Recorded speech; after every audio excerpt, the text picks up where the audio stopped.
कुछ होर नवीं सतरां विसाखी।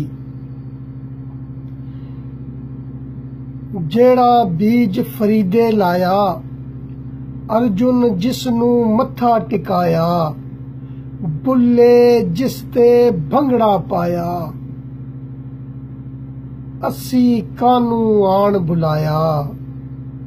भुल गए जम जमावण वाले, असी किवें पुत कहाइए। चल विसाखी फेर मनाइए, जलियांवाला बाग सजाइए। साडे वर्गा ऊत न कोई, मां अपनी दी ला के लोई।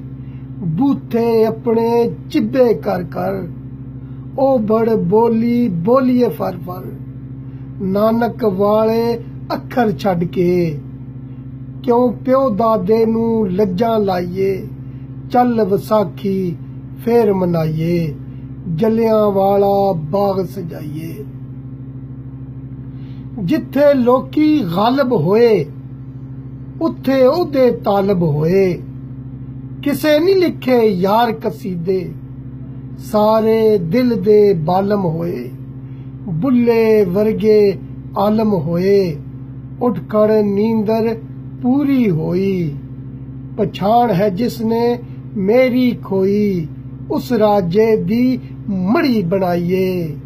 उस राजे दी मड़ी बनाइए। चल विसाखी फेर मनाइए, जलियांवाला बाग सजाइए। उठ खड़ रावल तान के सीना, मां दे सारे पिड़ बखाइए।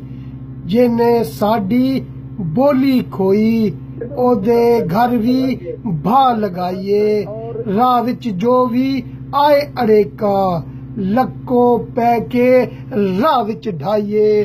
चल विसाखी फेर मनाइए, जलियांवाला बाग सजाइए।